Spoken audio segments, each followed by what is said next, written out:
하나님의 말씀 함께 보겠습니다. 사도행전 26장 19절에서 32절까지 말씀입니다.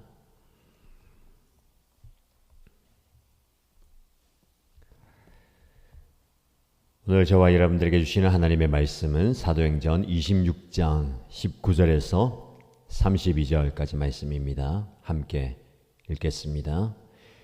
그러므로 아그리빠 임금님, 나는 하늘로부터 받은 환상을 거역하지 않고 먼저 다마스쿠스와 예루살렘에 있는 사람들에게, 다음으로 온 유대 지방 사람들에게, 나아가서는 이방 사람들에게 회개하고 하나님께로 돌아와서 회개에 합당한 일을 하라고 전하였습니다. 이런 일들 때문에 유대 사람들이 성전에서 나를 붙잡아서 죽이려고 하였습니다.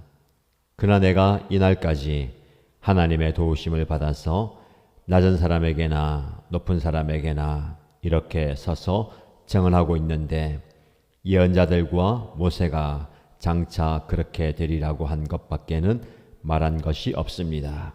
그것은 곧 그리스도는 고난을 당하셔야 한다는 것과 그는 죽은 사람들 가운데서 가장 먼저 부활하신 분이 되셔서 이스라엘 백성과 이방 사람들에게 빛을 선포하시리라는 것입니다. 바울이 이렇게 변호하니 베스도가 큰 소리로 바울아, 네가 미쳤구나. 내 많은 학문이 너를 미치게 하였구나 하고 말하였다. 그때 바울이 대답하였다. 베스도 총독님, 나는 미치지 않았습니다. 나는 맑은 정신으로 참말을 하고 있습니다. 임금님께서는 이 일을 잘 알고 계시므로 내가 임금님께 거리낌 없이 말씀드리고 있는 것입니다. 이것은 어느 한 구석에서 일어난 일이 아니므로 임금님께서는 그 어느 사실 하나라도 모르실 리가 없다고 생각합니다. 아그리빠 임금님, 예언자들을 믿으십니까? 믿으시는 줄 압니다. 그러자 아그리빠 왕이 바울에게 말하였다. 그대가 짧은 말로 나를 설복해서 그리스도인이 되게 하려고 하는가? 바울이 대답하였다. 짧거나 길거나 간에 나는 임금님뿐만 아니라 오늘 내 말을 듣고 있는 모든 사람이 이렇게 결박을 당한 것 외에는 꼭 나와 같이 되기를 하나님께 빕니다. 왕과 총독과 버니게 및 그들과 함께 앉아 있는 사람들이 다 일어났다. 그들은 물러가서 서로 말하였다. 그 사람은 사형을 당하거나 갇힐 만한 일을 한 것이 하나도 없어. 그때 아그리빠 왕이 베스도에게 말하였다. 그 사람이 황제에게 상소하지 않았으면 석방될 수 있었을 것이요. 아멘.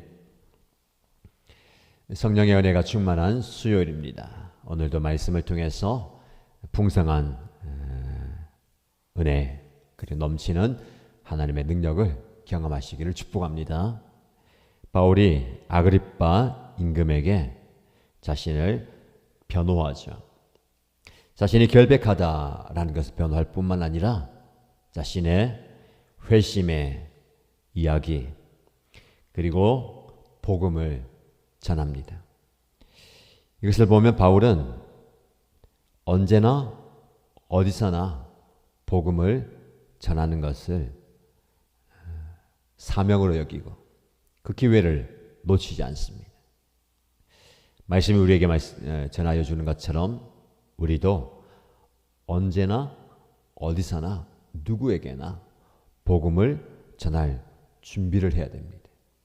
나에게 주어진 상황과 만나는 사람 결코 우연이 아니고 그 사람이 나를 통해서 예수님을 그리고 복음을 접할 수 있는 기회가 되는 거죠. 그래서 하나님 우리를 필요한 곳에 필요한 상황과 필요한 사람을 만나게 하십니다. 오늘 하루 여러분들이 어떤 삶의 자리로 나아가십니까? 누구를 만나십니까?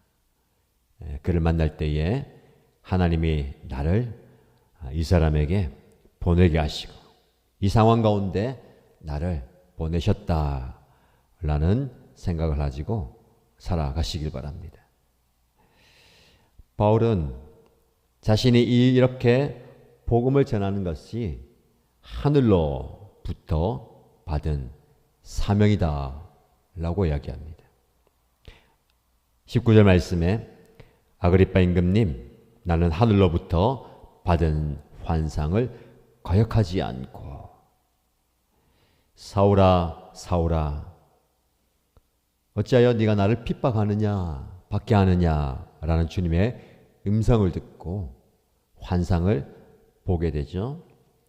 그런 그 회심의 경험, 그리고 그 예수님을 통해서 이방의 사도로 보냄을 받은 사명을 기억합니다.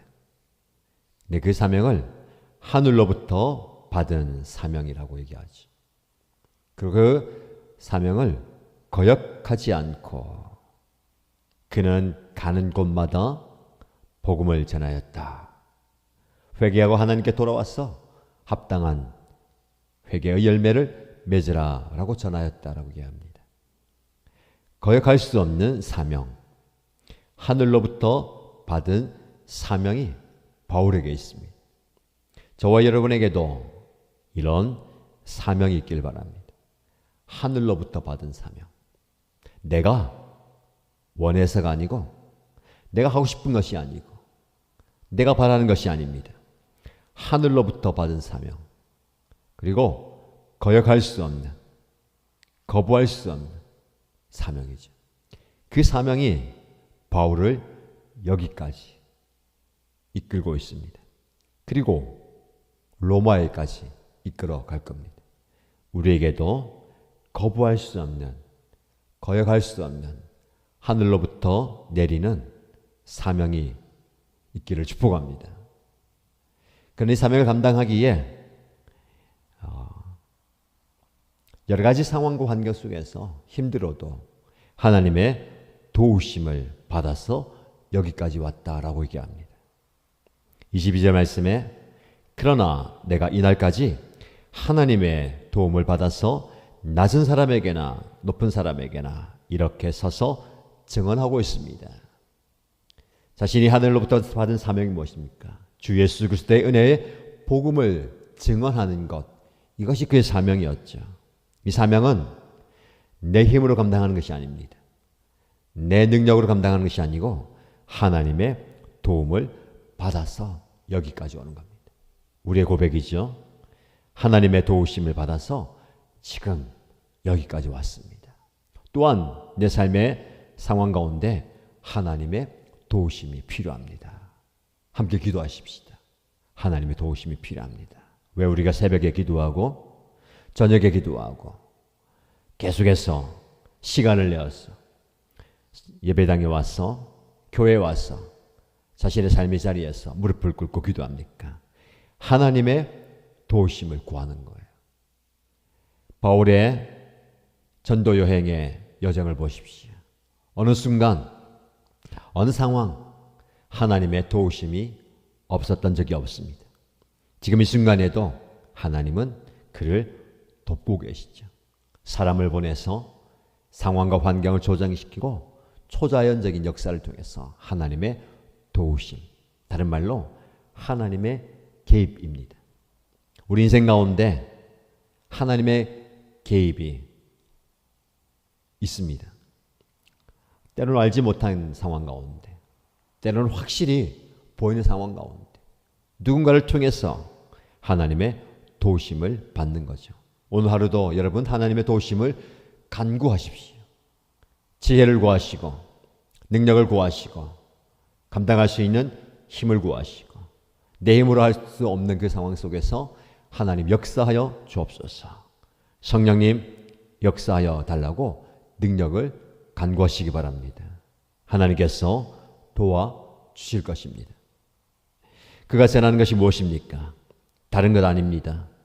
자신의 과거를 이야기하고 오늘을 이야기하고 내일을 이야기하지만 그 복음의 확신, 그는 어디 가서나 누구 앞에서도 당당하게 거리낌 없이 얘기하죠. 26절 말씀에 내가 임금님께 거리낌 없이 말씀드리고 있습니다 라고 얘기합니다. 임금님 앞에서도, 로마 총독 앞에서도, 누구 앞에서도 망설이지 않고 머뭇거리지 않고 거리낌 없이 당당하게 설 수 있는 힘이 무엇입니까? 복음의 확신이 있어서 그렇습니다. 우리에게 이런 확신이 있으면 좋겠습니다. 복음은 능력이죠. 복음에 대한 확신이 있어야 됩니다. 누구 앞에서도 어떤 상황 속에서도 복음을 담대히 증언할 수 있고 증거할 수 있고 선포할 수 있는, 드러낼 수 있는 확신 말입니다. 이것은 부활의 확신이죠. 복음의 핵심입니다. 그리스도는 고난을 당하셔야 한다는 것과 그런 죽은 사람들 가운데서 가장 먼저 부활하신 분이 되셔서 이스라엘 백성과 이방 사람들에게 빛을 선포하시리라는 겁니다. 모세와 예언자들이 이미 예언했던 메시아에 대한, 부활에 대한 말씀입니다. 이 부활의 확신을 가지고, 소망을 가지고 복음을 전할 때에 이 능력이 나타나는 것이죠. 그러나 아무리 우리가 확신을 가지고 확실한 복음을 전한다 하더라도 받아들이는 사람들이 거부할 수 있습니다. 이 말을 듣고 바울에게 총독 베스도가 너가 미쳤구나, 내 많은 학문이 너를 미치게 하였구나 라고 얘기합니다. 그 말이 얼토당토한다는 겁니다. 사람이 죽었다가 어떻게 부활할 수 있느냐, 그것을 믿고 그것을 전하는 바울에게 내가 미쳤다라고 얘기합니다. 여러분, 세상이 볼 때 저와 여러분들은 미친 사람입니다. 여러분들 세상에서 미쳤다라는 얘기를 듣습니까? 우리가 정말 확실하게 예수를 믿고 복음을 믿고 복음을 전한다면 너가 미쳤구나 라는 소식, 그 이야기를 들어야 합니다. 부정적으로 말고요. 어디에 미친 겁니까? 예수에 미치고 복음에 미친 거예요. 사실 바울이 복음에 미치지 않으면 이런 삶을 살 수가 없습니다. 미쳤다는 말이 세상적으로 볼 때는 부정적이죠. 정상이 아니란 얘기입니다. 이성적이 아니라는 겁니다. 신앙은 정상적이고 이성적인 영역을 뛰어넘습니다. 성령의 역사를 어떻게 머리로 이해하고 말로 표현할 수 있겠습니까? 우리가 지금 성령 역사를 구하고 기도하고 있잖아요. 우리의 눈에, 우리의 이성에, 내 생각에 다 이해가 되면 그 존재는 하나님이 아닙니다. 우리 사람의 마음도 다 헤아릴 수 없는데 하나님의 역사를, 성령의 역사를 어떻게 다 이해하고 헤아릴 수 있겠습니까? 초월적인 역사가 있는 거죠. 이게 미치는 겁니다. 성령이 역사하시면 미치는 거죠. 또 다른 미친다는 것은요, 사람은 하나님의 마음과 하나님의 계획과 뜻에 미칠 수가 없어요. 다다를 수가 없다는 겁니다. 그럼 미친다는 것은 성령의 인도함을 받고 그리스도의 장성한 분량에까지 자라가서 하나님의 뜻에 가까워지는 겁니다. 우리가 이렇게 하나님의 뜻에 다다라야 됩니다. 미쳐야 된다는 것이죠. 그런 은혜를 구하십시다. 말씀이 들어가야, 엎드려 기도해야 미칠 수가 있습니다. 자, 총독 베스도는 바울을 향해서 미쳤다 얘기하죠. 바울은 나는 미치지 않았습니다. 나는 맑은 정신으로 참말을 하고 있습니다 라고 얘기합니다. 그리고 아그리빠 왕은 그대가 짧은 말로 나를 설복해서 그리스도인이 되게 하려고 하는가, 그 이야기 다 듣지만, 알겠지만 그리스도인이 되지 않는, 알다라는 것에, 깨닫는다라는 것에 머물지 않고 자신을 깨뜨려야 되죠. 거기까지 나가지 못합니다. 세상은 그렇게 나가지 못하죠. 그런 바울의 마지막 말씀을 마음에 새기십시오. 반대하고 거부하고 받아들이지 않는 그 사람들에게 임금님 뿐만 아니라 오늘 내 말을 듣고 있는 모든 사람들이 이렇게 결박당한 것 외에는 꼭 나와 같이 되기를 하나님께 빕니다. 나처럼 되기를 하나님께 빕니다. 여러분 모두가 다 저처럼 변화되기를, 하늘로부터 사명에 붙잡히기를, 사명에 붙잡혀서 살아가기를 빕니다 라고 얘기합니다. 그의 기도이고 그의 권면이고 그의 고백이고 선포입니다. 우리 기도하십시다. 여러분 이런 말씀할 수 있을 것 같아요? 여러분 옆에 있는 분들에게 나와 같이 되십시오. 감히 그렇게 할 수 있겠습니까? 바울의 본이 우리의 길 바랍니다. 바울처럼 되십시다. 여러 가지가 있겠지만 오늘 본문의 말씀에 근거해서 하늘로부터 받은 사명, 거역할 수 없는 사명에 붙들린 바울처럼 되십시다. 미쳤구나 라는 말을 들으십시다. 내가 그 말로 나를 그리스도인이 되게 하려는구나. 그런 사명 감당하는 사람, 꼭 그와 같이 되기를, 그 말씀, 이 말씀 붙들고 오늘 여러분의 삶을 살아가기를 주님의 이름으로 축복합니다.